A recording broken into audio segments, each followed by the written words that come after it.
ABC News Republican presidential debate. Your voice, your vote. Now reporting from Des Moines, Diane Sawyer and George Stephanopoulos. And good evening to all of you. Welcome to Iowa. Welcome to Drake University as the presidential voting draws near. The time is coming.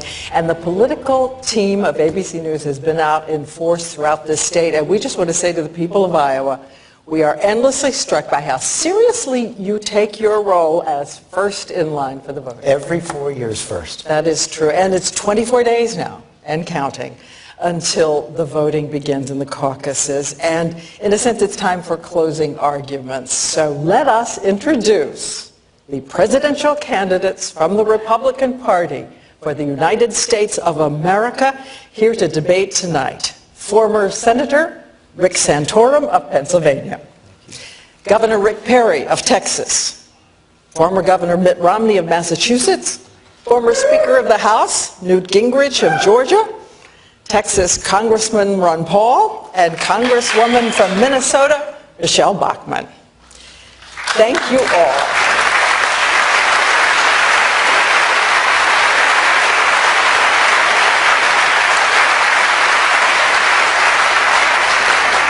Before we begin, if we can, just one note, because George and I have been talking, and all of us have been talking to many of you, about what it takes to run for the presidency in this country right now. And we are talking about the determination, the physical stamina, the road you travel, the miles you travel, and the sacrifices your families make as you do it. So we thought maybe at the end of this year, and as the end of this road does approach, we could all just salute your commitment to the presidential race and to democracy in this country. We salute you.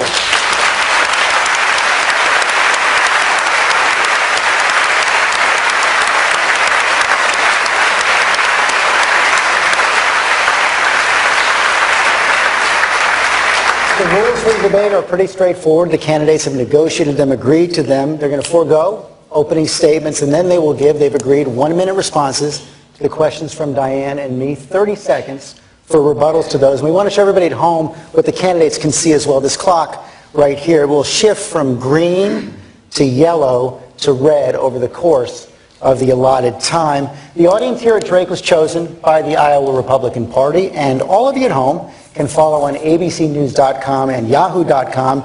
You can even join the discussion by downloading Yahoo's Into Now app on your iPhone, and with that you can actually pitch in with opinions during this debate. So it is time to begin.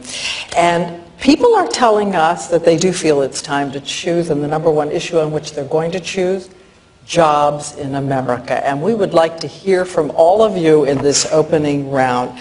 And the question is this: what is your distinguishing idea, distinguishing from all of the others on this stage, about how to create jobs in this country, how to bring jobs back from overseas, and if you will, how many jobs do you think you can create, and how long will that take? And Speaker Gingrich, will you lead us off? Well, I think that there's a clear record. I worked with Ronald Reagan in the early 80s. His recovery program translated into today's population will be about 25 million new jobs in a 7-year period.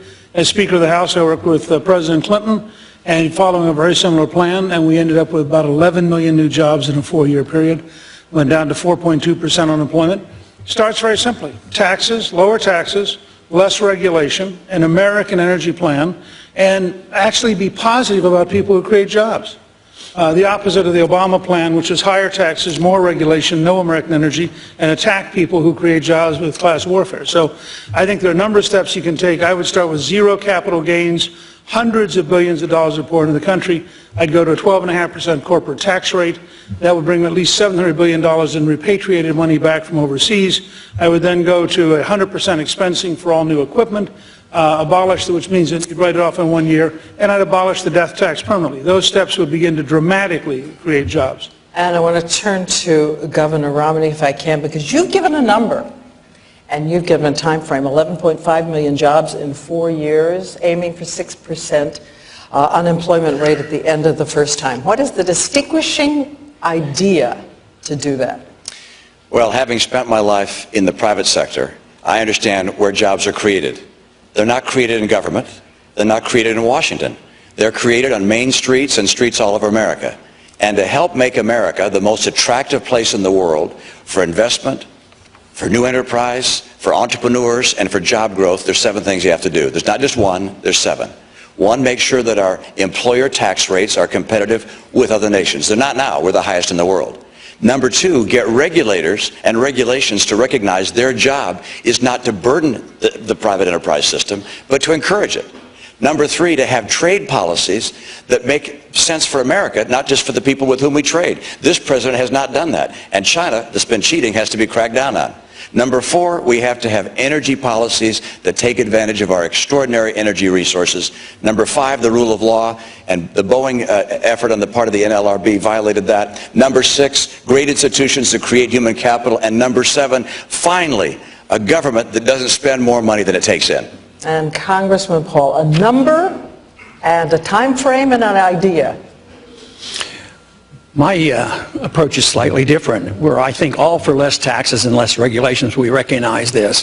But I emphasize the fact that you have to know why we have a recession and why we have unemployment before you can solve the problem. And the financial bubbles are created by excessive credit and stimulation by the Federal Reserve. And then you have bubbles and you have to have a correction. This stimulus creates excessive debt and malinvestment. As long as you don't correct that and you maintain the debt and the malinvestment, you can't get back to economic growth again.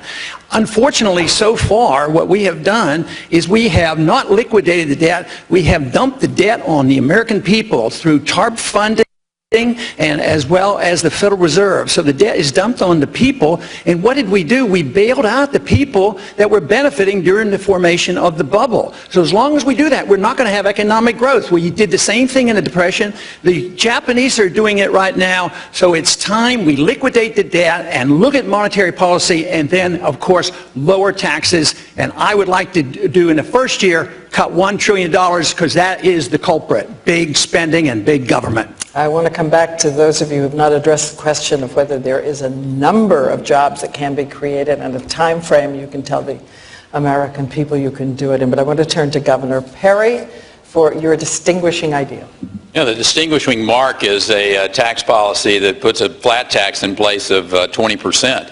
And you, as they've said, you get rid of the regulatory burden that's killing people. And I have a record of doing that as the governor of the state of Texas over the last 11 years. We've created over 1 million jobs in that state, while America lost over 2 million jobs. So there's a very clear blueprint of how to make this work. But I want to talk about one other issue, and Congressman Paul touched on it. And it's this idea, I can on a map, diagram the problem that we've got in America today, and it's this direct line between Washington, D.C. and Wall Street. And it's the corruption that's gone on. It's the idea of TARP. It's the idea of $7.7 trillion that we didn't even know was being put into these peoples and these banks. That's what Americans are really upset with. And it's going to take an outsider who can come in to put in the model of taxes and regulation and be able to balance that budget by the year 2020 with 18% of GDP. That's what the American people want, and an outsider like Rick Perry is going to do that. All right, Congresswoman Bachmann. Well, one of our former competitors was Herman Cain, and he always reminded us of the 999 plan. And what I would like to do is have the win-win-win plan, and the way that we can do that is first addressing the tax code. I'm a former federal tax lawyer, and that literally we will create millions of dollars if we abolish the tax code and embrace a pro-growth policy, not only by lowering the rate for businesses, but by individuals as well, and making it a tax code that applies fairly and the same to all Americans. That's very important. And something else I want to do with my tax code policy is make sure that everyone pays something, because today 47% of the American people pay nothing in federal income tax. Everyone benefits by the country they need to pay. But also one of my win points is with American energy production. If we legalize American energy, we'll create 1.4 million jobs in just a few years' time. And here's something else that we can do under the WIN plan. We can cut government bureaucracy, which is Obamacare, NFIB tells us, that's the Small Business Agency, that we will lose 1.6 million jobs over 5 years if we keep Obamacare. I am committed to repealing Obamacare, Dodd-Frank, cutting out the EPA, and we'll save millions of jobs if we do that. Senator Santorum. Well, I was just down in Fremont County, which is down in the far southwest corner of the state, and they just lost about a couple hundred jobs at a Conagra plant down there. And Governor Branstad and Lieutenant Governor Reynolds understand. That's why they asked us to have a forum here in Pella a few weeks ago on manufacturing. They understand that the heartland of America is suffering because the manufacturing economy of this country continues to go down. We used to have 21% of the people employed in this country in manufacturing. It's now 9%, and it hurts disproportionately small town and rural America. So what I learned from traveling around Iowa is we had to get a plan together to revitalize manufacturing. So I took the corporate tax, not the 12%, I zeroed it out for all manufacturers. We want manufacturing, we want Made in the USA to be the moniker under my administration. We want to put a platform together that's going to repeal regulations that are crushing our manufacturers and businesses. I'll repeal. One thing a president can do, he can't pass a law, but he can repeal regulations. And Barack Obama has given us a bevy of regulations that need to be repealed, starting with a lot of our energy regulations that are driving up our energy costs. That's another part of the plan, is to make sure we have lower electricity rates, that we have oil and gas drilling going on here so manufacturing can afford to be here. You put together that plan, we will not only revitalize the economy, we'll take care of an area of this country that has suffered in recent times, and that's rural and small town America. I just want to point out, I think Governor Romney is the only one who actually gave a 4-year first term number, which was, again, 11.5 million jobs. Wondered if anyone else wanted to come in with a 4-year first term promise to the American people. I'm not going to make a promise, because I don't believe the government can sit there and from the top down dictate how many jobs they're going to. What we can do is we can create an atmosphere for businesses to thrive, and we know what that means. Less regulation, regulation that works for businesses, taxation that makes us competitive, a litigation environment that makes us competitive. You create the platform, you create that petri dish, you'll get lots of things growing there, and I don't need some government bean counter to tell us we've got the right program to be able to create jobs in this country. I want to move on, if I can, to another question which represents some of the urgent and tough choices presidents have to make, because this one is coming up soon, December 31st, and it is the payroll tax cut. And as we know, the payroll tax cut, which funds the Social Security fund in this country, is part of the argument, part of the debate, part of the consideration about the economy in this country right now. And by some estimates, if this tax cut expires on December 31st, it could add as much as $1,000 to the tax burden of American working families. And I know you are divided down the middle. If I can turn to you, Congresswoman Bachmann, and we know that you are a tax attorney, that you're familiar with these issues. Should this tax cut go? Well, this tax cut shouldn't have been put in the first place, the payroll tax extension, because last December I fought against this, and I encouraged my colleagues not to go down this road. This is President Obama's plan of temporary gimmicks, not permanent solutions. That's what the business community is looking for. That's where real jobs will be created. The reason why this is so detrimental to the economy as well is that this blew a hole. In other words, it took away $111 billion away from the Social Security Trust Fund. This is a very real issue for senior citizens, because we have to pay the Social Security checks that are going out. I'm completely different from Barack Obama on this issue. I don't agree with Barack Obama. We have candidates on the stage that are standing with Barack Obama on this issue. But this year alone, this will also cost the Social Security Trust Fund another $112 billion. And we don't have enough money this year in the Social Security Trust Fund to put out those checks, which means we have to go to the General Treasury to get the money. And trust me, when you open the door to the General Treasury, the only thing that comes out are moths and feathers. There's nothing in there. So we have to recognize we can't spend money that we don't have, and that's what Barack Obama is trying to do. Temporary gimmicks, not permanent solutions. But again, this is a decision that does have to be made in 3 weeks. And Governor Romney, you have said it's a temporary Band-Aid, but you've indicated that you are in favor of keeping it. So how do you differ from Congresswoman Bachmann? Is it worth it? Well, I don't want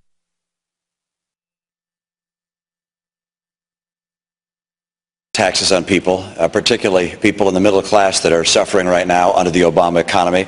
It's a temporary tax cut, and it'll help people in a very difficult time. But let's recognize this is just a Band-Aid. The extraordinary thing is we have a president who's been in office 3 years with a fiscal crisis and a jobs crisis. These unemployment numbers we're seeing, they're not just statistics. They're real people. They're young people that can't start their lives, can't go to college. They're people in their 50s that expected to be in their big earning years, and they're not going to be able to have the kind of future they hope for. And this is a president who has not, at this stage, put forward a plan to get this economy going again. All he does is talk about little Band-Aids here and there, throwing gasoline on a fire, on a few embers. The right thing to do is to talk about how he's going to make America competitive again. I spoke with business people all over the country and have been one myself for 25 years. People aren't investing in America because this president has made America a less attractive place for investing and hiring than other places in the world. That's got to change, and it's a shame that we've got a president who thinks that being hands-on the economy means working on his golf grip. Look, the right course for America is to have a president who understands the economy and will make that his focus and put in place a plan to get this economy going. I want to broaden out this conversation a little bit, but very quickly, I believe Speaker Gingrich is also for extending the payroll tax, and so is Congressman Paul. Governor Perry, I believe you're against it. Senator Santorum. Very much so. Yeah, you're the only one. What is your position on this? Is there a Social Security trust fund or not? And is the Social Security system going to be funded by payroll taxes or not? And the President of the United States runs around and talks about how Republicans don't care about Social Security and how they're going to rip apart the Social Security system. And he's the one defunding the Social Security system. We're either going to have a serious debate of how to fix Social Security, and we're not going to do it by taking resources away from Social Security to pay benefits. So I'm all for tax cuts. I welcome the President to sit down with Republicans in Congress to work on a tax cut that's going to create growth in the economy. But to take the Social Security Trust Fund that is so sacrosanct to the Democrats when it comes to election time, and then to use that as a tax and then try to beat up Republicans for not supporting a tax cut is absurd. You either care about Social Security and you want to fund it, or you don't. So it's very divided, 3 and 3. Congressman Paul, 30 seconds rebuttal to Senator. Well, I want to extend the tax cut, because if you don't, you raise the taxes, but I want to pay for it. And it's not that difficult. In my proposal, my budget, I want to cut hundreds of billions of dollars from overseas. The trust fund is gone, but how are we going to restore it? We have to quit the spending. We have to quit this being the policeman of the world. We don't need another war in Syria, another war in Iran. Just get rid of the embassy in Baghdad. We're pretending we're coming home from Baghdad. We built an embassy there that cost $1 billion, and we're putting 17,000 contractors in there and pretending our troops are coming home. I could save the money, and we don't have to raise taxes on Social Security on the tax court. As I said, I do want to broaden this out, and all of you have been debating for the past several months 2 big questions through this nomination fight. Who is the most consistent conservative candidate among you, and which of you is best able to defeat President Obama? And Governor Romney, Speaker Gingrich crystallized his argument a couple of weeks ago. He said, and I quote, "I'm a lot more conservative than Mitt Romney and a lot more electable than anyone else." I know you don't agree with that. Why? Well, of course I don't agree with that. I don't think most people agree with that. Speaker Gingrich has been in government for a long time, and we can look at his record, we can look at my record, but really this is more about us talking about what we believe. And whether we can lead the country at a time when we need to restore the kind of values that make America the greatest nation on earth. We have in Washington a president who believes in a fundamental transformation of America into an entitlement society, where the government takes from some and gives to everybody else. And the only people that do real well in that setting are the people in the government. This nation was founded on the principle of being a merit society, where education, hard work, risk-taking have lifted certain individuals, and they have helped lift the entire nation. That's what's going on today. And the reason I ought to be the nominee of our party is I believe I can take that message to our president and to the American people, and they'll say, Mitt Romney understands the economy because he's lived in it. I understand a merit-based society. I believe in the principles that made America the greatest nation on earth. And Speaker Gingrich and I have a lot of places where we disagree. We'll talk about those. Why don't you name them? Well, places where we disagree? Let's see. We could start with his idea to have a lunar colony that would mine minerals from the moon. I'm not in favor of spending that kind of money to do that. He said that he would like to eliminate, in some cases, the child labor laws so that kids could clean schools. I don't agree with that idea. His plan on capital gains, to remove capital gains for people at the very highest level of income, is different than mine. I'd eliminate capital gains, interest, and dividends for people in middle income. So we have differences of viewpoint on some issues, but the real difference, I believe, is our backgrounds. I spent my life in the private sector. I understand how the economy works. And I believe that for Americans to say goodbye to President Obama and elect a Republican, they need to have confidence that the person they're electing knows how to make this economy work again and create jobs for the American middle class. Your response? Now, just a second. You had 4 allegations. Do I get 4 responses? Take your time. Okay. Let's start with the last one. Let's be candid. The only reason you didn't become a career politician is you lost to Teddy Kennedy in 1994. Well, now wait a second. Now wait a second. Now wait a second. I mean, Let him, you'll get another response. Okay. Go ahead. do I get to go ahead? Continue? Please. No, and I'm just saying, I looked at it, I thought, you know, I'm a citizen, I've served the country in many ways, you're a citizen, you served the country in many ways, but it's a bit much. You'd have been a 17-year career politician by now if you'd won. That's all I'm saying on that one. Now, number 2. I'm proud of trying to find things that give young people a reason to study science and math and technology, and telling them that someday in their lifetime they could dream of going to the moon, they could dream of going to Mars. I grew up in a generation where the space program was real, where it was important, and where frankly it is tragic that NASA has been so bureaucratized. Ames at Iowa State's a perfect example. Iowa State's doing brilliant things, attracting brilliant students. I want to give them places to go and things to do, and I'm happy to defend the idea that America should be in space and should be there in an aggressive entrepreneurial way. Third, as to schools, I think virtually every person up here worked at a young age. What I suggested was kids ought to be allowed to work part-time in school, particularly in the poorest neighborhoods, both because they could use the money. If you take 1/2 of the New York janitors who are unionized and paid more than the teachers, an entry-level janitor gets paid twice as much as an entry-level teacher. You take half those janitors, you could give lots of poor kids a work experience in the cafeteria, in the school library, in the front office, in a lot of different things. I'll stand by the idea young people ought to learn how to work. Middle-class kids do it routinely. We should give poor kids the same chance to pursue happiness. Finally, on capital gains, Matt, I asked you about this at Dartmouth. I'm astonished. You're a businessman. You want to create jobs. A $200,000 cap on your capital gains tax cut is lower than Obama. Now, you know, if you really want to create jobs, you want to encourage the people who make more than $200,000 who actually have capital to invest the capital in the U.S. I'll stick with 0 capital gains. Will create vastly more jobs than your proposal. Governor Romney, your response, then I want to bring in the others. Yeah, my proposal actually does create 11.5 million jobs, and it does so by a higher GDP growth rate than we've seen over these last Obama years. And in my view, the place that we could spend our precious tax dollars for a tax cut is on the middle class that's been most hurt by the Obama economy. That's where I want to eliminate taxes on interest, dividends, and capital gains. And with regards to the idea that if I'd have beaten Ted Kennedy, I could have been a career politician, that's probably true. If I would have been able to get in the NFL like I hoped when I was a kid, well, I'd have been a football star all my life too.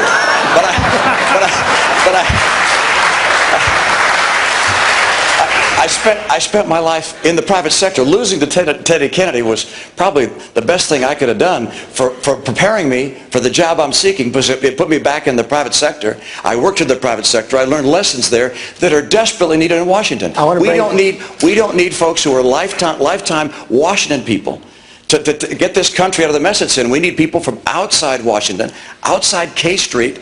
And by the way, one more thing, to have kids work in the library and to help out in school and to clean the blackboards does not require changing our child labor laws in this country. We, of course, should encourage our kids to have work experience. We will come back to that. I want to bring Congressman Paul in on this because, Congressman, you've been running ads that are quite tough. Quite tough on Speaker Gingrich here in Iowa this week, accusing him of, quote, and this is a quote from your ad, serial hypocrisy. Why do you think Speaker Gingrich is a hypocrite? Well, he's been on different positions, in so many issues, single payer. He's taken some positions that are not conservative. He supported the TARP funds. And the other thing that really should have annoyed a lot of people, he received a lot of money from Freddie Mac. Now, Freddie Mac is essentially a government organization. While he was earning a lot of money from Freddie Mac, I was fighting over a decade to try to explain to people where the housing bubble was coming from. So Freddie Mac is bailed out by the taxpayers. So in a way, Newt, I think you probably got some of our taxpayers' money. They got taxes, they got money out, and they're still getting bailed out. But you're a spokesman for them, and you receive money for them. So I think this is something that the people ought to know about. But there's been many positions, and you have admitted many of the positions where you have changed positions. But if you were looking for a consistent position, I think there's be a little bit of trouble anybody competing with me on consistency over a long period of time.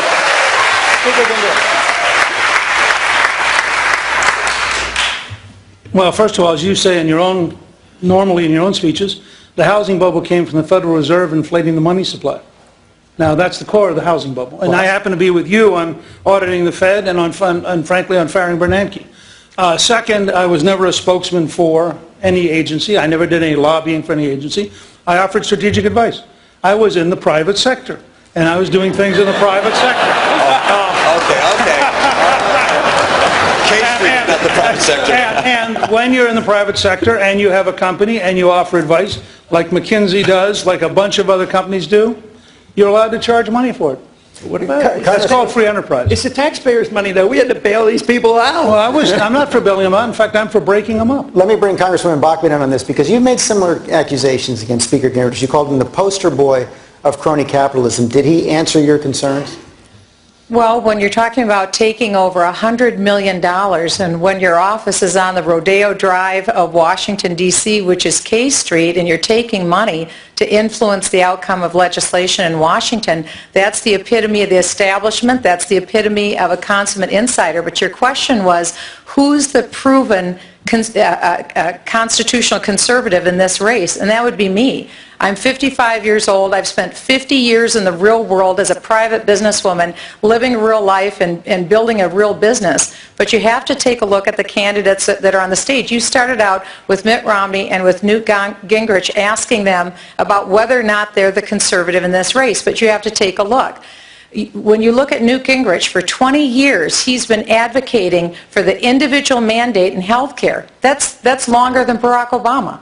Or if you look at Mitt Romney as the governor of Massachusetts, he's the only governor that put into place socialized medicine. No other governor did. Our nominee has to stand on the stage and debate Barack Obama and be completely different. I led 40,000 Americans to Washington, D.C., to the Capitol to fight Obamacare. I didn't advocate for it. If you look at Newt Romney, they were for Obamacare principles. If you look at Newt Romney, they were for cap and trade. If you look at Newt Romney, they were for the illegal immigration problem. And if you look at Newt Romney, they were for the $700 billion bailout. You just heard Newt Romney is also with Obama on the issue of the payroll extension. So if you want a difference, Michelle Bachmann is the proven conservative. It's not Newt Romney. You threw a lot out there.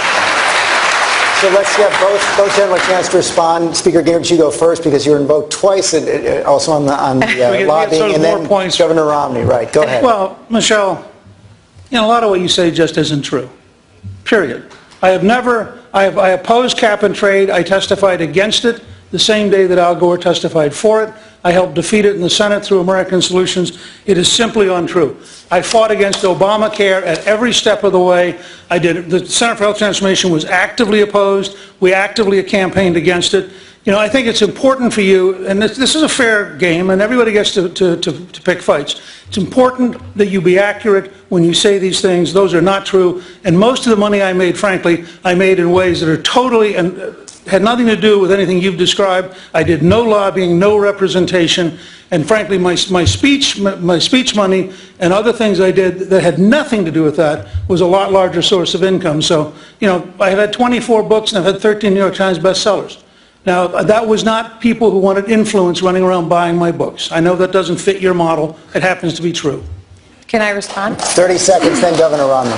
But you'd have to go back to 1993 when Newt first advocated for the individual mandate in health care, and as recently as May of this year, he was still advocating for the individual mandate in health care, and Governor Romney sent his team to the White House to meet with President Obama to teach them how to spread the Romney Care model across the nation. That's why I say Newt Romney. You've got to have our nominee as someone who has a stark, distinct difference with President Obama, who can go toe-to-toe and hold him accountable. President Obama knows me in Washington, D.C. I've taken him on issue after issue. Our nominee has to be willing to not agree with Barack Obama on these issues, but stand 180 degrees opposite of all the candidates on this stage. I've been fighting President Obama for every year that I've been there, and I've taken him on, and I will take him on in the debate and defeat him. Governor Romney.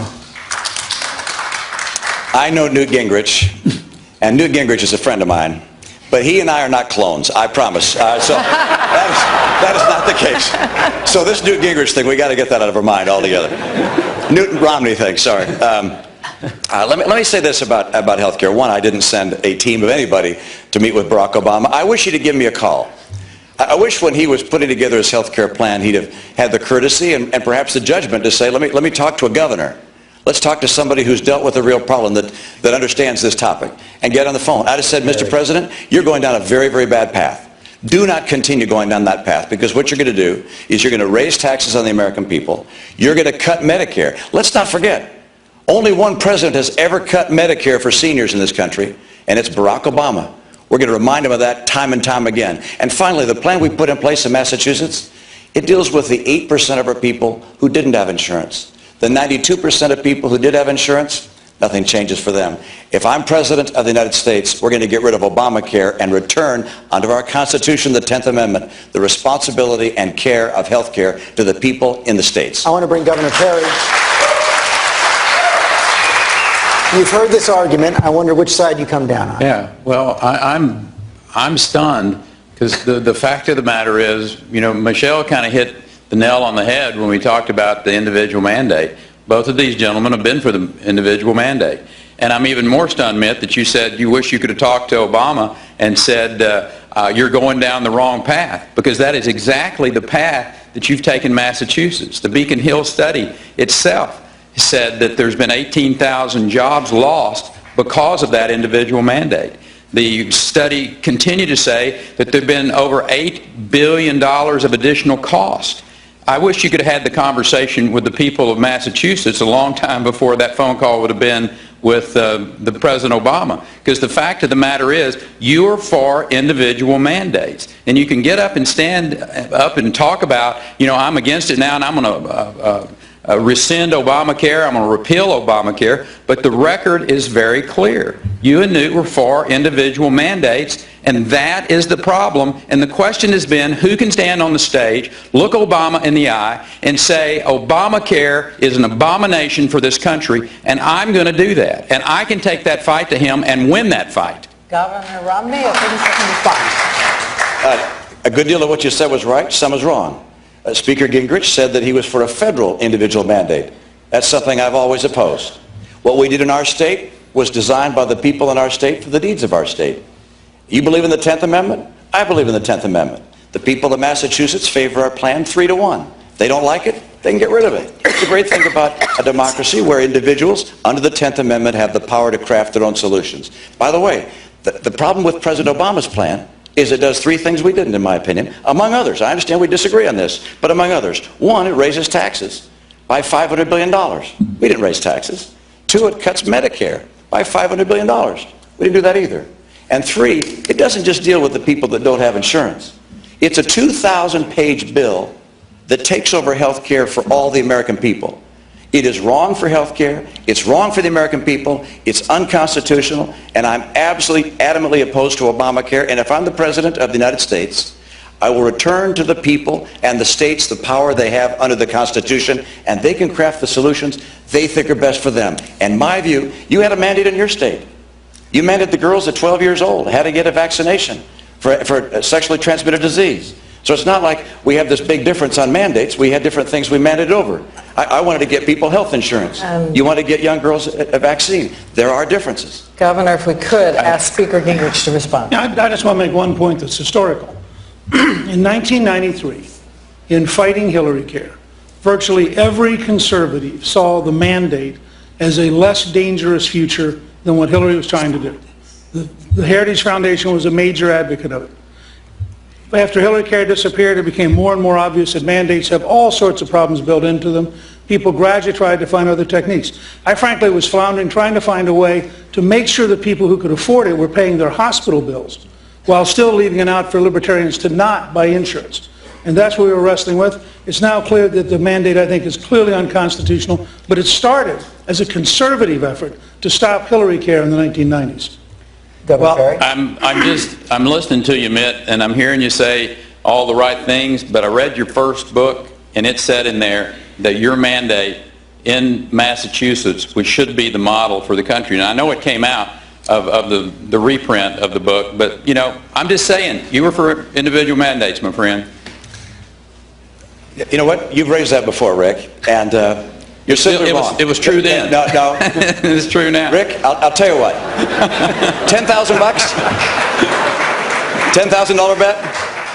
I'm not in the betting business, but okay. I'll show you this. I'll show you the book. I've got the book, and we'll show you. and I wrote the book, and I have it in Chapter 7.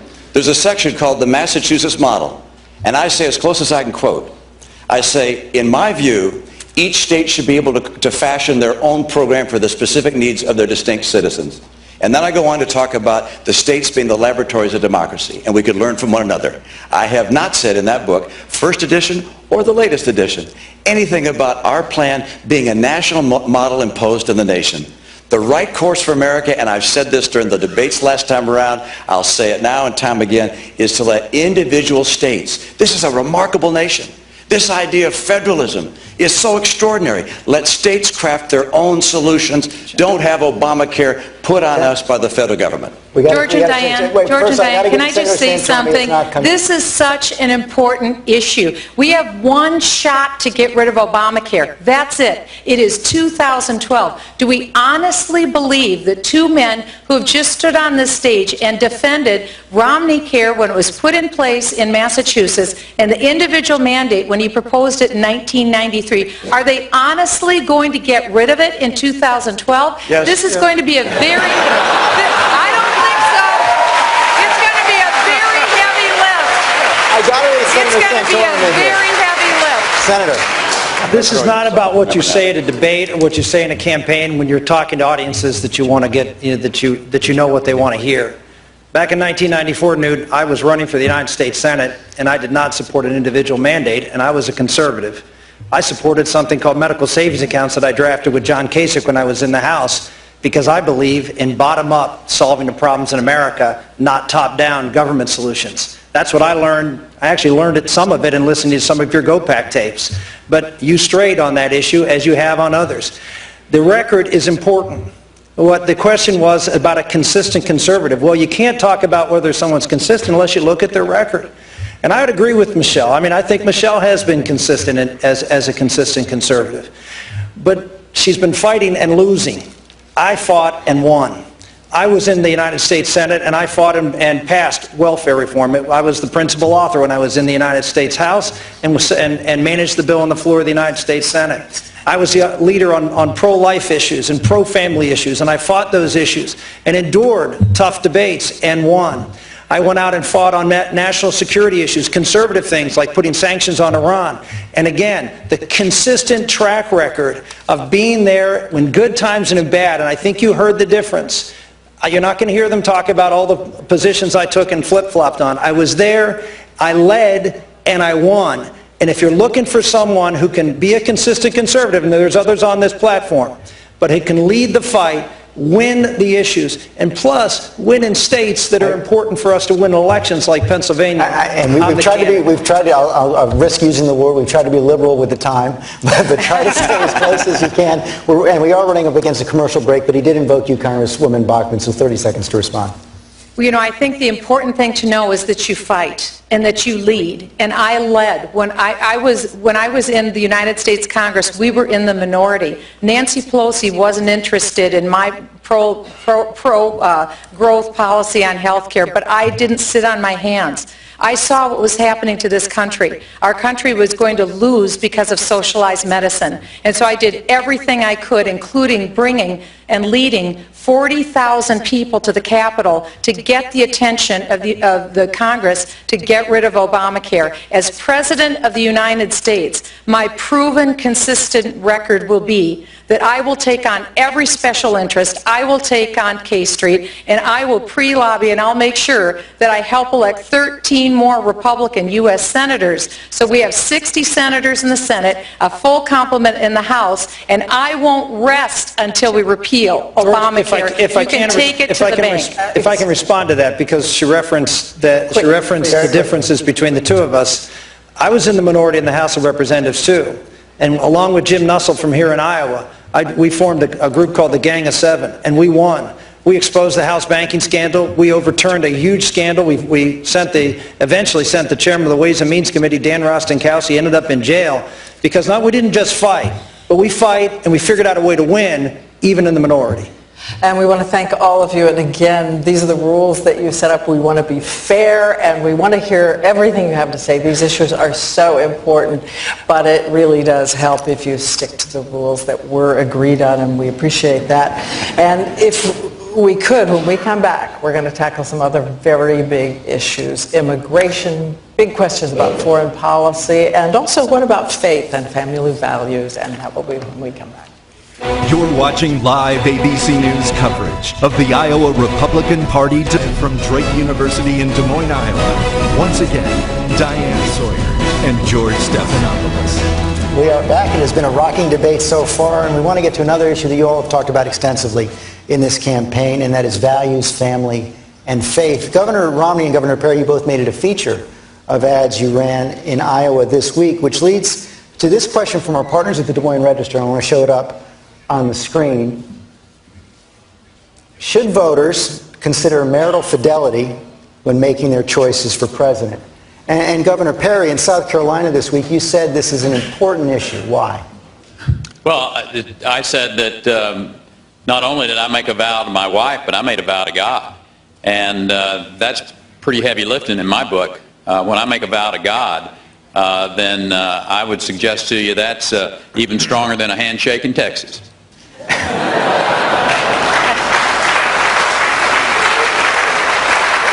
the question is about its relevance to the presidential race. So let me just follow up quickly. Do you think a candidate who breaks his marital vows is more likely to break faith with voters?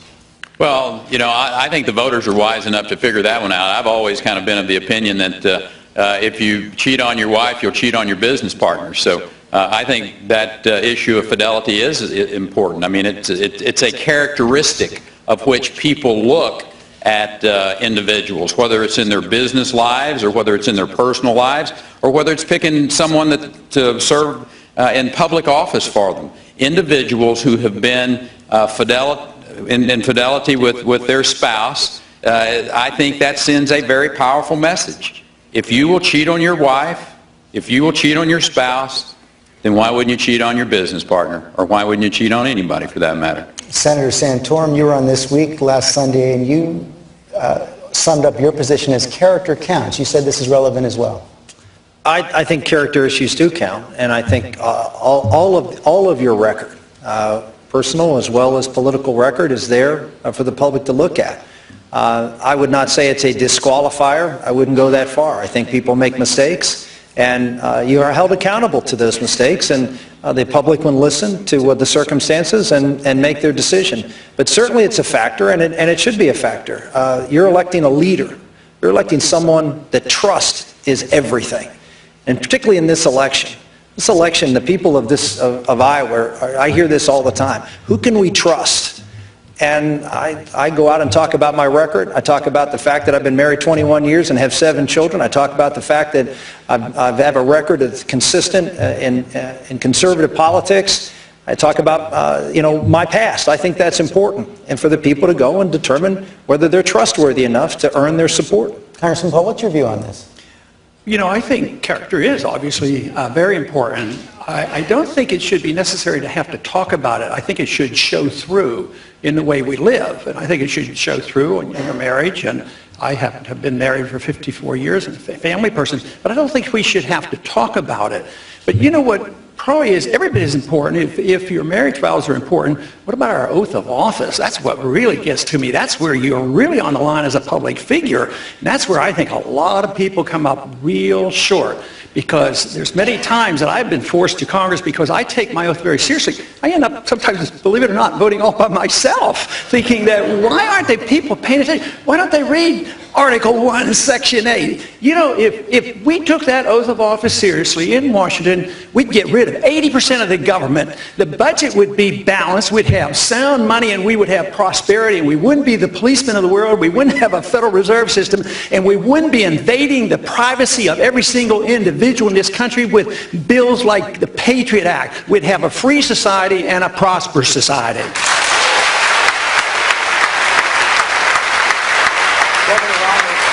You chose to make your family and your faith a feature of your first ad here in Iowa this week. Why? Well, actually, President Obama's PAC came out with an ad attacking me and said that I'm not a person of core values. I don't have a core. And we said, in my prior campaigns, I've come out with ads that show who I am and why I've gotten in this race, and that relates to my family and my kids. I'm really concerned about America. I think the issue people have to concentrate on is who can lead America to a place where we don't become a Greece or an Italy. Because frankly, that's the path we're on. That's where we're going. Who can make sure that America's values, our merit-based society, continues to be the hallmark of what allows our economy to create jobs? Who can make sure that it's good to be middle class in America again? Who can make sure that America is the job-creating engine it once was? Who can make sure that kids going to school know that when they get out of school, they're going to have a job waiting for them that meets the kind of skills that they've created? I believe I'm that person. And part of my motivation for doing those things is I love this country. I love the values of this country. And I want to make sure that my kids and my grandkids, and I have quite a few of them, 16, that they have an America that's as prosperous as the America that I've enjoyed and just as free. I want to get Congresswoman Bachmann and then Speaker Gingrich, you wrap this up. Well, the founders spoke about this, and the question was asked, what is it that we need to have in a president? And they wrote in the Federalist Papers, they didn't look at wealth, they didn't look at education, they didn't look at position. They looked at just one issue. And it was, what's the measure of the man, or what's the measure of the woman, in our case, for being the next president of the United States? Will they keep their word? Will they be a man or woman of integrity? That's what they cared about. That was more important than anything else. And I think here in Iowa, that's what I've seen. That is also what people care about. Who are you really? What is your center? What's your core? What's your worldview? What drives you? And so people want to know, what's your faith? I'm a Christian. I'm unashamed and unapologetic about that. I have a strong faith. I made a proclamation of my faith in Christ when I was 16. And I don't mind if people ask me those questions or ask me about my husband or our family. I'm happy to talk about that because after all, people need to take the measure of the man or the measure of the woman when they make that decision. Speaker Gingrich, what do voters need to know about this issue from your perspective? Well, first of all, I think it is a real issue. I think people have to look at the person to whom they're going to loan the presidency. And they have the right to ask every single question. They have to have a feeling that this is a person that they can trust to the level of power we give to the presidency. And I think that's a very, very important issue.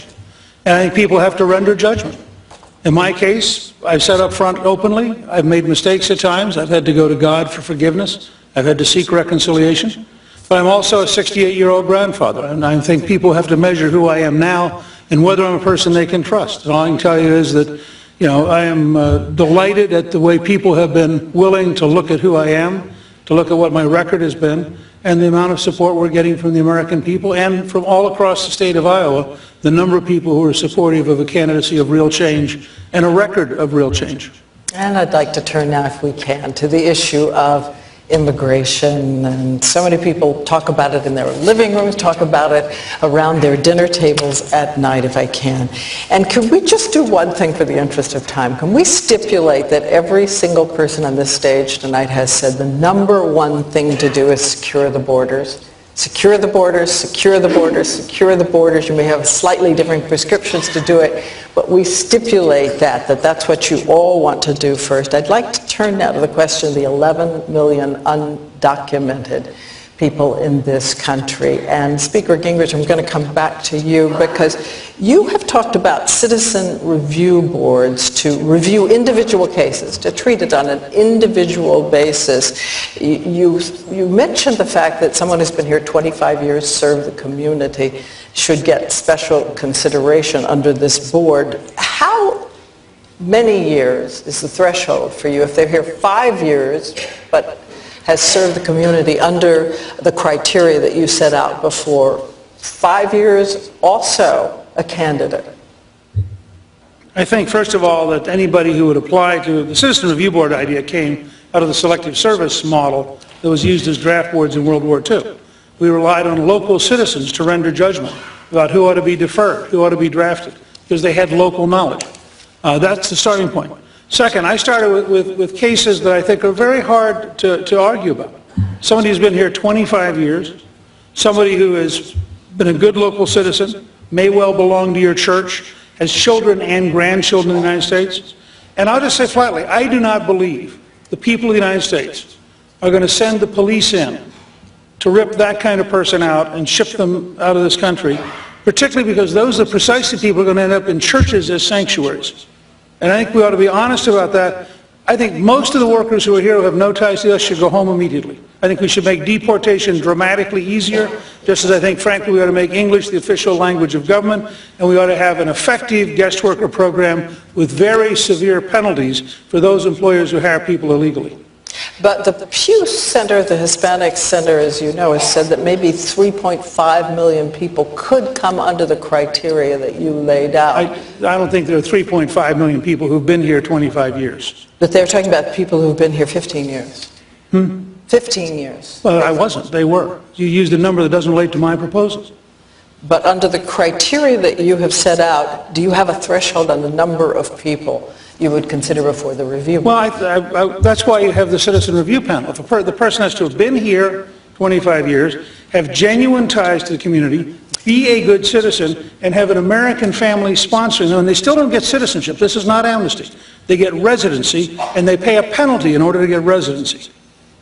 Okay, I want to turn to Governor Romney because we heard Speaker Gingrich say we're not going to round people up and deport them, and I think at one point you said something similar in a meeting at Bloomberg that we're not going to be tracking everybody down and moving them out. And yet, to our colleague David Muir, I want to try to clarify something you said. You seem to indicate that people should go back home to their country.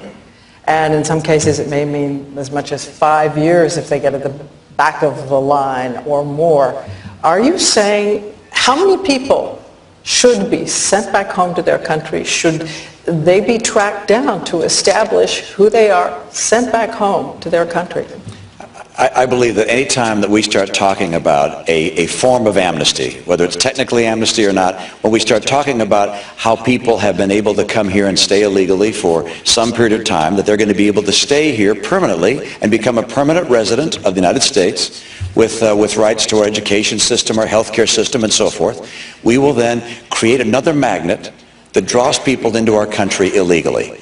So the right course for us is to, once again, talk about what you described. Secure the border. Once we do that, we can start talking about the 11 million or whatever number that might be that are in the country illegally. My own view is those 11 million people should register the fact that they're here in the country.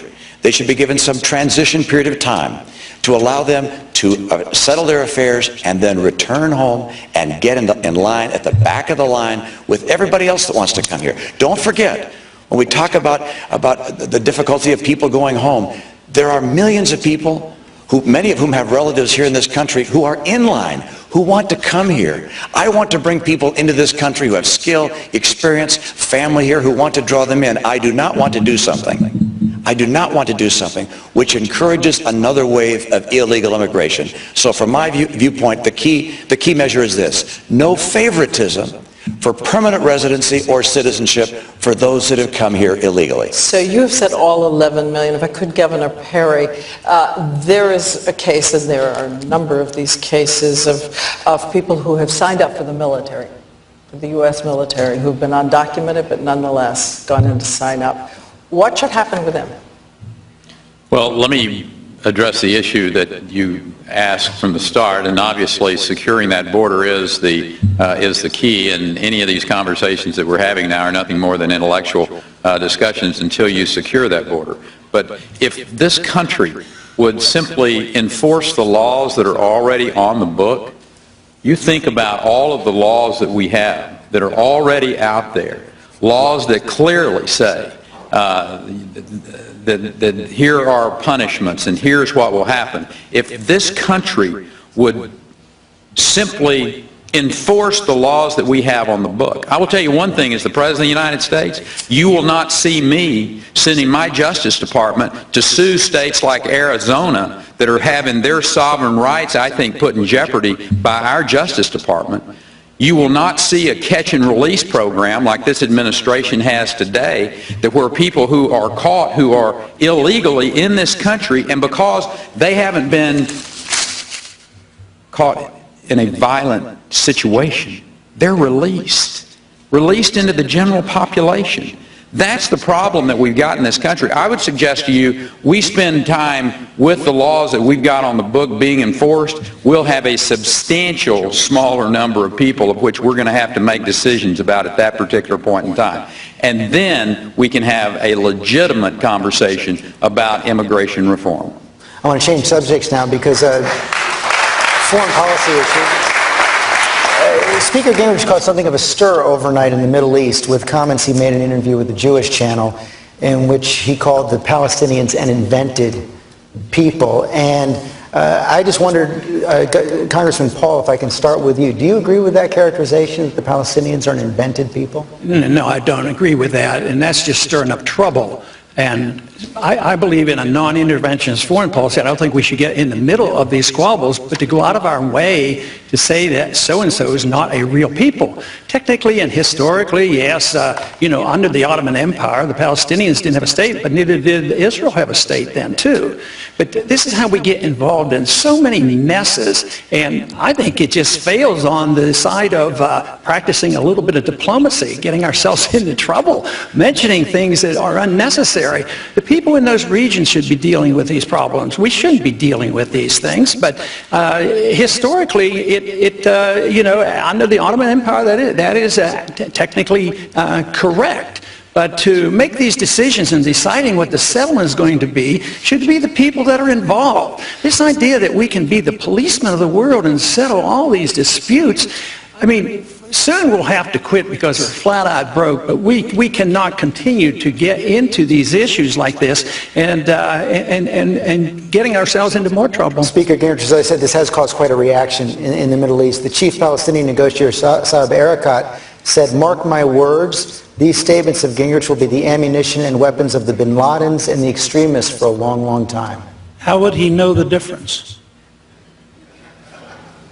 Let me start, George, simply. Is what I said factually correct? Yes. Is it historically true? Yes.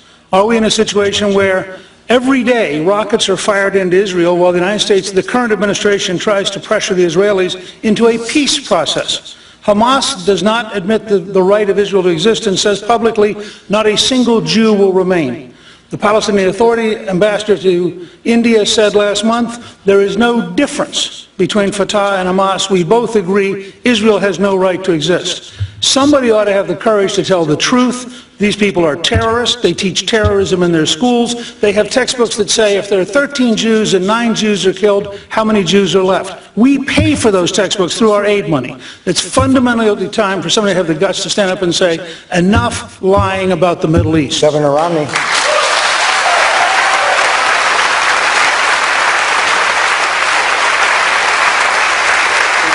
Speaker say he's just telling the truth. Do you take any issue with that characterization of the Palestinians as an invented people? I happen to agree with most of what the Speaker said, except by going out and saying the Palestinians are an invented people.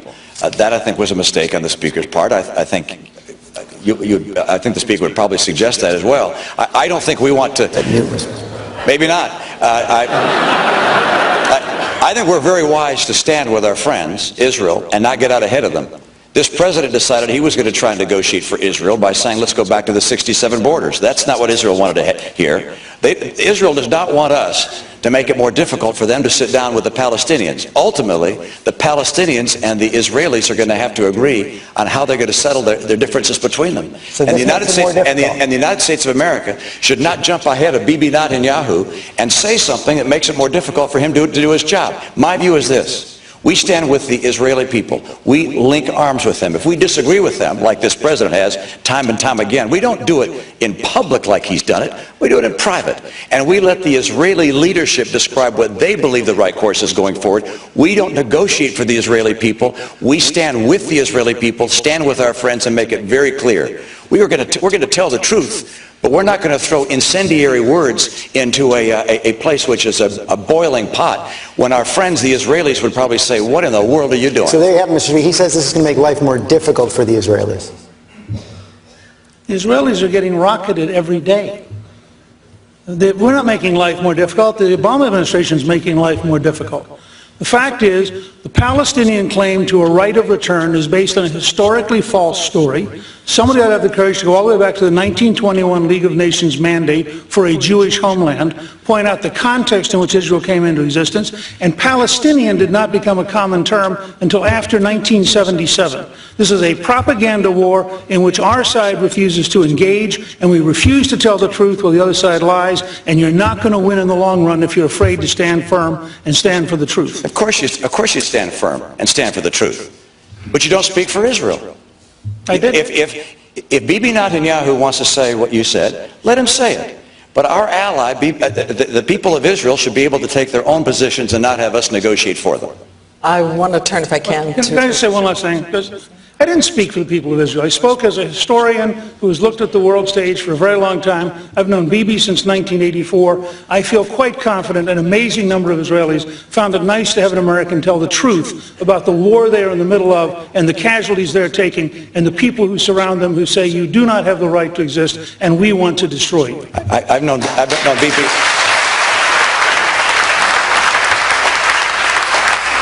I've also known Bibi Netanyahu for a long time. We worked together at Boston Consulting Group. And the last thing Bibi Netanyahu needs to have is not just a person who's an historian, but somebody who is also running for president of the United States.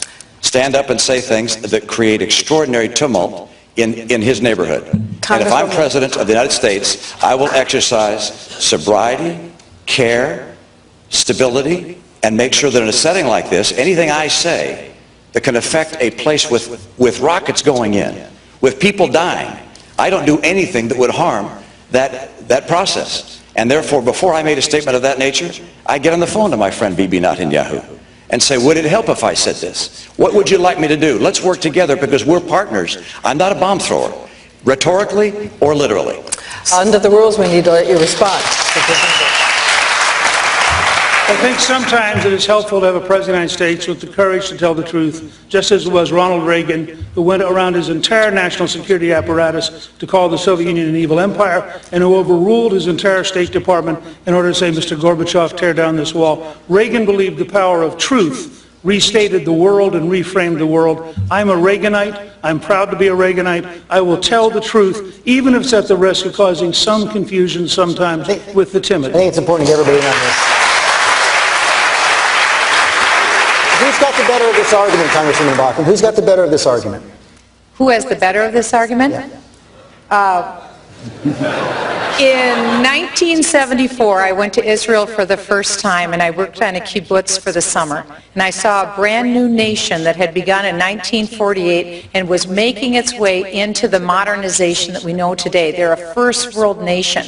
I was able to return as a member of Congress multiple times, and I also met with Fayed in Ramallah, in the very room that Arafat used as his conference room.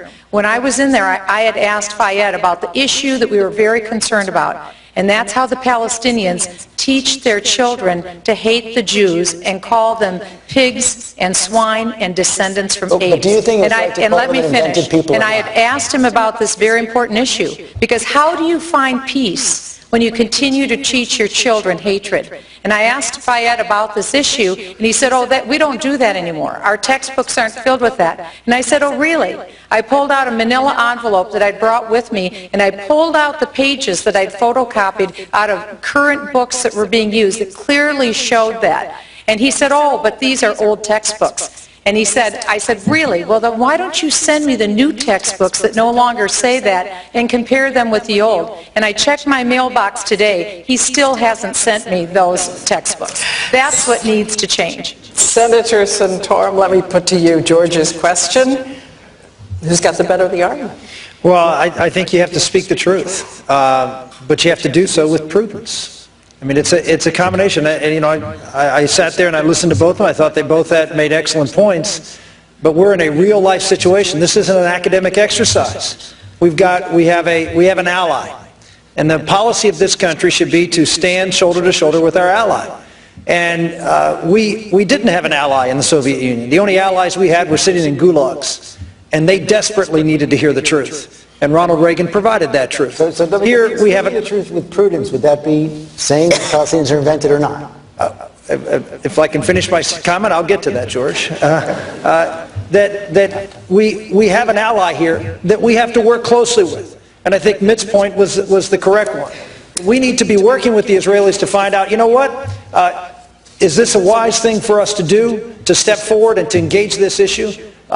Maybe it is. My guess is, at this point in time, it's not. Not that we shouldn't tell the truth, but we should be talking to our allies. It's their fight. We are to be their ally. We're to be supporting them.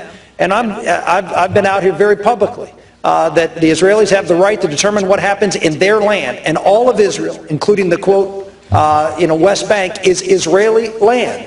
And we need to work with them as to the solution that works best for our allies. Governor Perry, close the Let me just say that I think this is a minor issue that the media is blowing way out of proportion. We have a president of the United States who has put the most muddled foreign policy in place that is causing the problems in the Middle East. Whether it goes back to 2009 when we had an opportunity to impact Iran, whether it has been the way that he stood back in Egypt and did not try to negotiate people who would come in that could work with us, and now we have radical Islamists as the head of Egypt, whether it was leading from the rear, if you will, in Libya. The idea that this president now, with Iran getting one of our Predator drones in their possession, and he had two opportunities, or he didn't have two opportunities, he had two choices. Actually, he had three, and he chose the worst. And those two opportunities he had was to either retrieve that drone or to destroy it, and he did the worst of the three, and he did absolutely nothing, and the Russians and the Chinese will have our highly technical equipment now. This president is the problem, not something that Newt Gingrich said.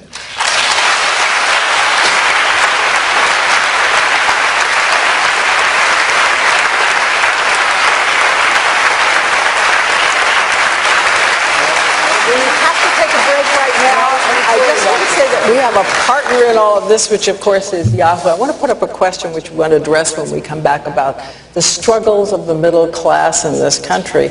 And we have a question on Yahoo about the last time those of you had a personal financial strain that forced you to cut back on a necessity, as so many people in the middle class say they do. What were the consequences you faced, and will you weigh in on that? And that's when we come back.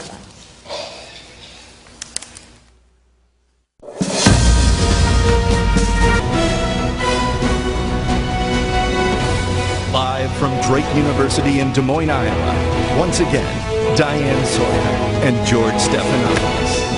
And we welcome all of you back. And again, we thank the Republican candidates for President of the United States who are debating here tonight. I'm going to return to the Yahoo question, which brings the struggles of the middle class down to something personal for everyone who is behind a podium up there. And here's what it said. Many of us are forced to make cuts to continue necessities such as mortgage payments, groceries, transportation to work, and health care.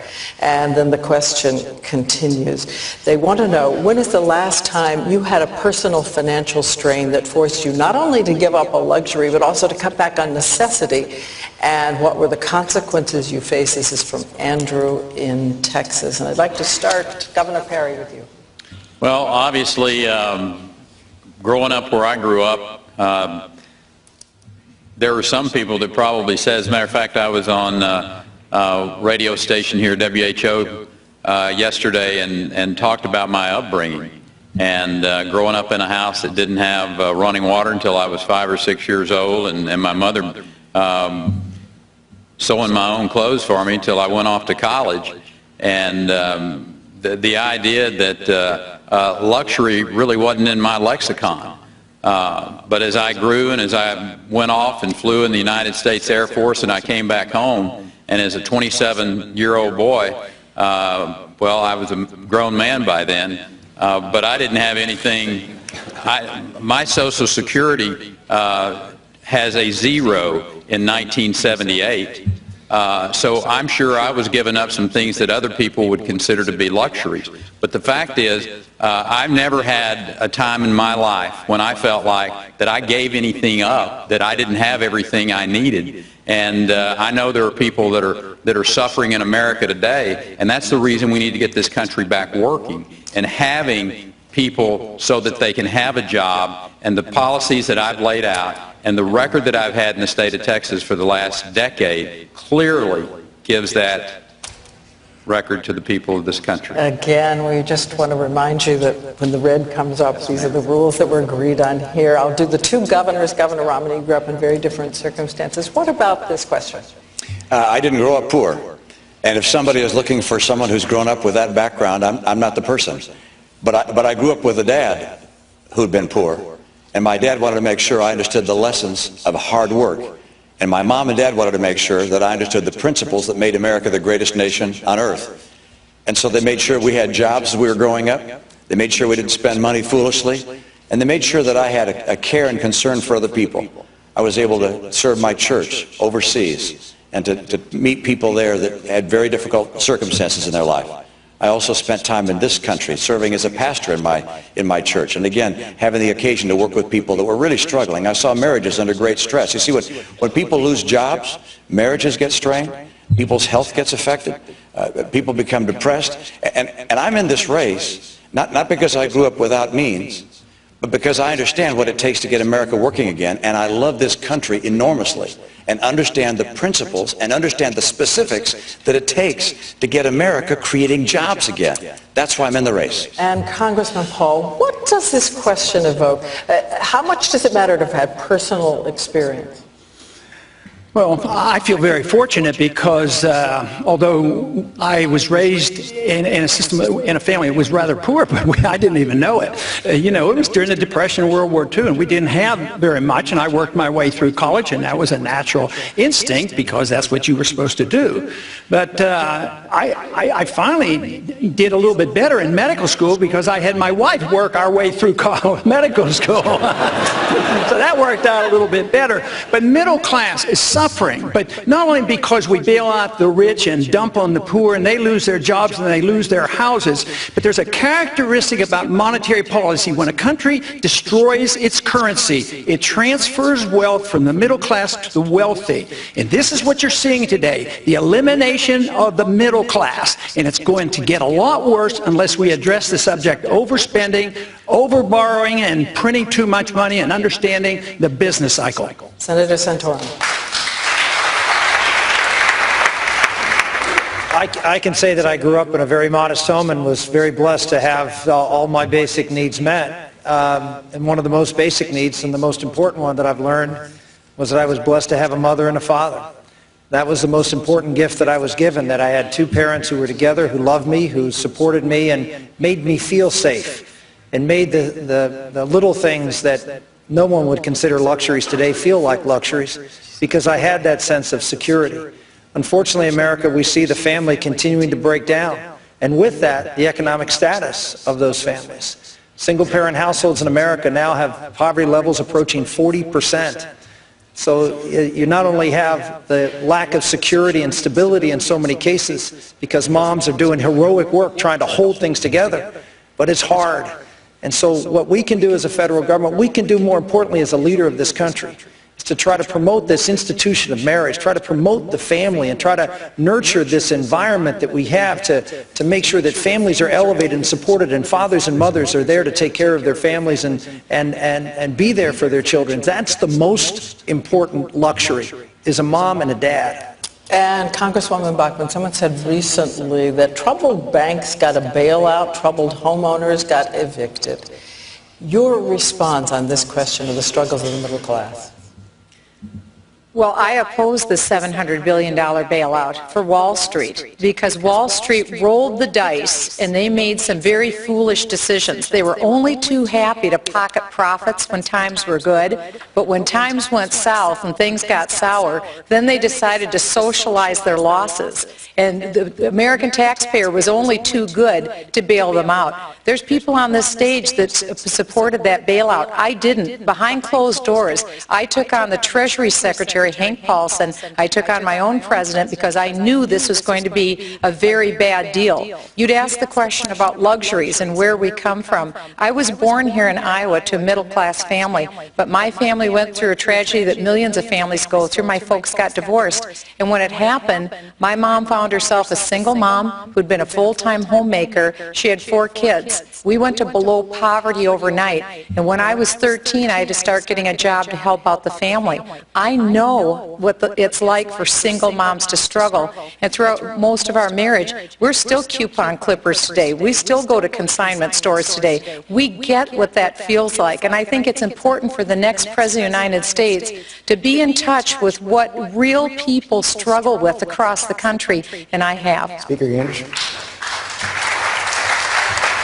Well, let me say first of all that when I was young, we lived in an apartment above a gas station on the square in Homostown, Pennsylvania. I had relatives who were steel workers, others who were delivery men, some who worked in department stores. My dad was in the Army, and we moved around, and he lived on the pay of a junior officer at a time when it was fairly frugal, but you didn't feel desperate. Today, I've had several relatives in the last 3 years who've been out of work, who've had to go through very difficult times. My wife, Callista, runs Gingrich Productions as a company. It's a very small company. It does basically movies and books and things like that.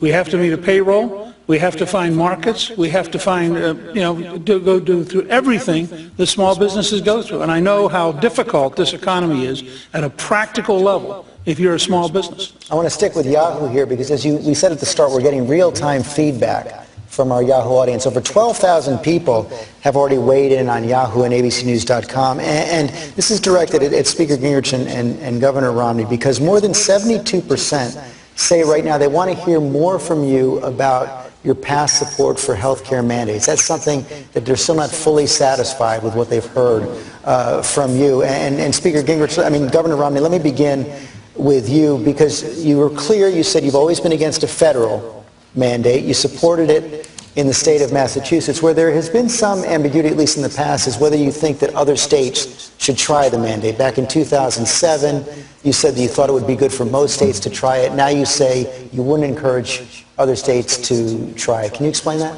States can do whatever the heck they want to do. That's the great thing about our system. I think there's a good deal that we did that people could look at and find as a model that could help other states. If they want to, sure, they can try what they think is best. It's up to other states to try what works for them. Some will like that. Some will think it's a terrible idea. We had this idea of exchanges where people could buy insurance from companies, private companies. We have no government insurance, by the way, in our state. It's all, other than the federal Medicare, Medicaid programs, it's all private pay. So people can learn from one another.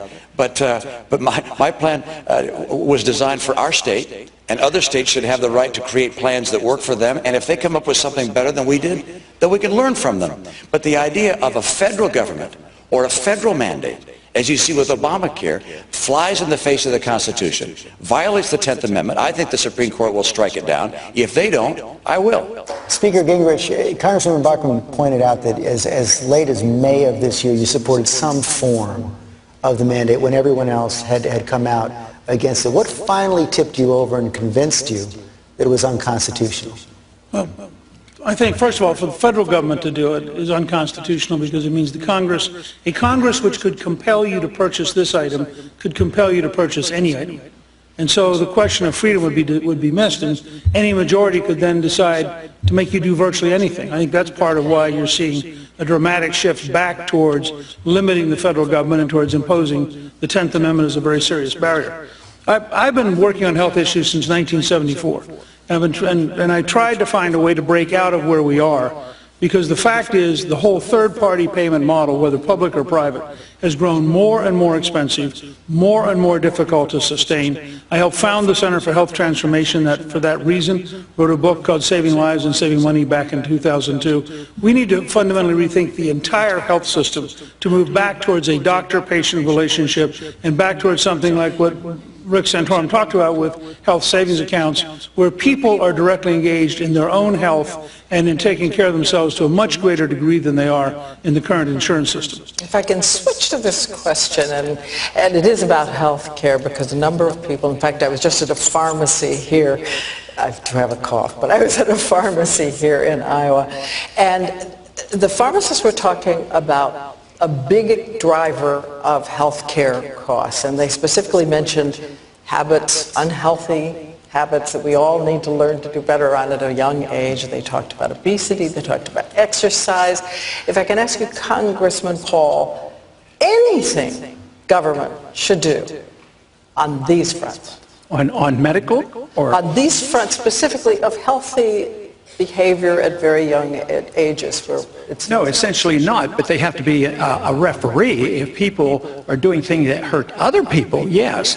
But if you embark on instituting a society where government protects you from yourself, you're in big trouble, and that's what they're doing.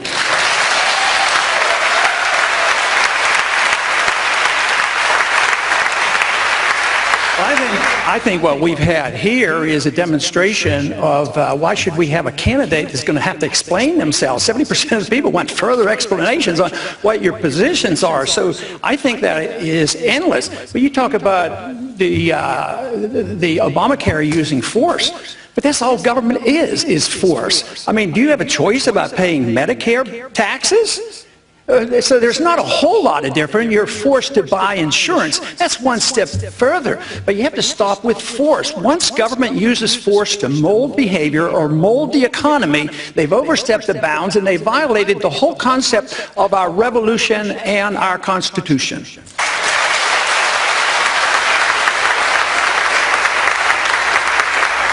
We're running short on time. I just want to ask quickly, does anyone disagree with the first part of Congressman Paul's answer there, where he said the government really shouldn't be getting involved in these broader issues of behavior?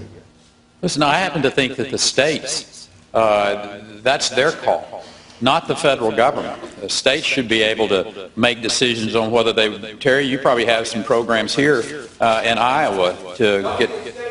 There you go. Healthiest state in the nation. So it should be their call. But listen, this goes back, and Congressman Paul and I, we disagree from time to time, but the real issues that we have in this country are that people are sick of Washington, D.C. They're sick of the money that they're seeing spent. They're sick of the fraud and the corruption that they're seeing. They're sick of seeing their kids' futures mortgaged because we've got a Washington, D.C. that is out of touch with the country. It's the reason when I talked about my overhauling Washington plan, and I've gotten a pretty good response across the country, when I talk about going to a part-time Congress, cut their pay in half, let them spend half the time in Washington, D.C., send them back home to have a regular job like the rest of the people in their districts, and work under the laws that they pass. That, I will suggest to you, along with a balanced budget amendment to the United States Congress, will go a long way towards stopping a lot of the nonsense that we're seeing coming out of Washington, D.C. That was Governor Branstad who said this is the healthiest state in the nation, and we will return to the healthiest state in the nation in just a minute. You're watching live ABC News coverage of the Iowa Republican Party debate.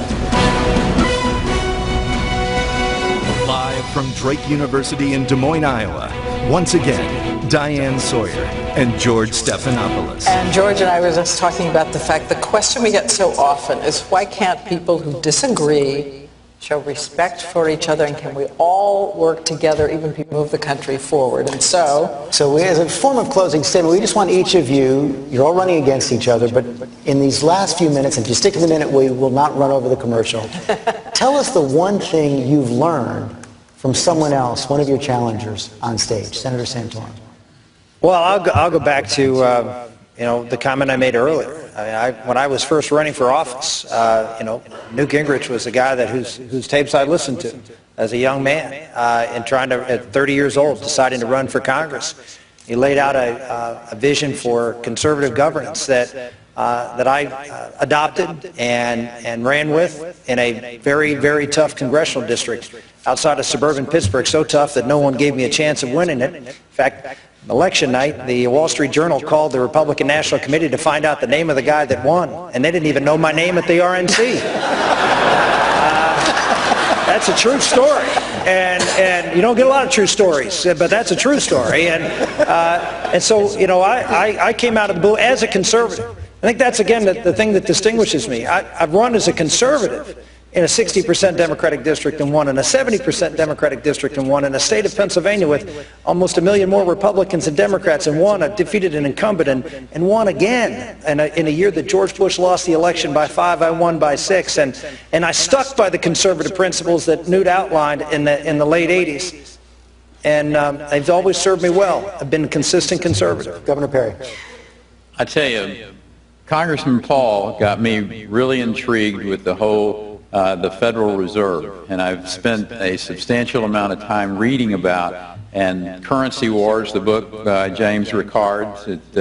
But Congressman Paul is the individual on the stage that got me most interested in a subject that I've found to be quite interesting and at the root of a lot of the problems that we have, and I thank you for that. But the one thing that I've found outside of these fine individuals on this stage is that the people of this country really want to get America back on track. And Congressman King, whether it's somebody like you and your IDEA Act that we talked about the other day, there are really good men and women in this country that want to get this country back headed down the track. And they understand, Michelle, just as you've said, that this election is about the future of this country. One of the most important elections, if not the most important election, and we got to get it right. over to you, Governor Ramos. I always find the principle of leadership to be most interesting. And as I look at the people on the stage, each exhibits different qualities of leadership, and they've each exercised leadership in different ways. One of the things about Ron Paul that always amazes me is when I come to a debate like this, the only signs I see are the Ron Paul people out there in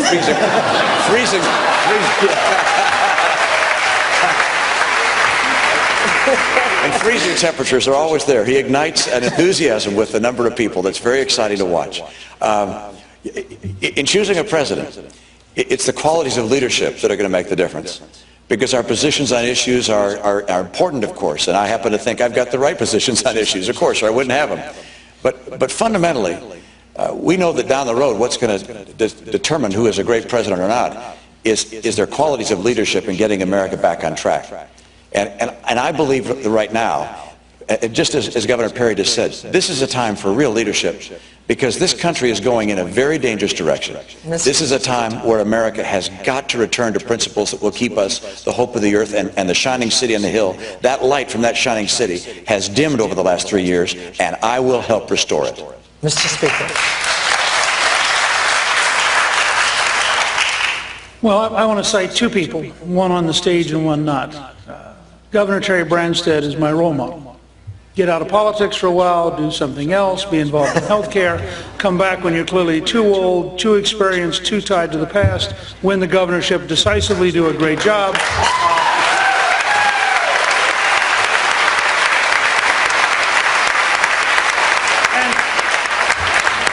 I just want to cite two other people very briefly. Rick Perry got me engaged about 3 years ago on this whole 10th Amendment in a big, serious way.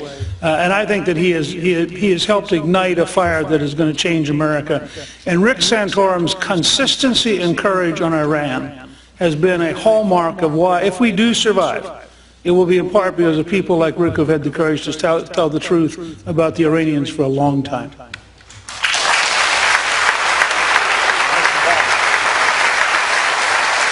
Well, I have learned that you should never give up on your opposition, because if you're persistent and you present your case, they will come your way. So, Rick, I appreciate it. I appreciate it. You're open to the Federal Reserve. That is wonderful. But I work from the assumption that freedom brings people together. And if you understand freedom, it's based on tolerance and nonviolence. So if it's tolerance, it should be bringing all kinds of people together, and that's following our Constitution. We shouldn't be fighting among ourselves, because we shouldn't be fighting in Washington if we all take the same oath of office. Where does the fight come from? Somebody is messing up somewhere. So I would say that with persistence, I think that we can all prevail and come up with the right answers.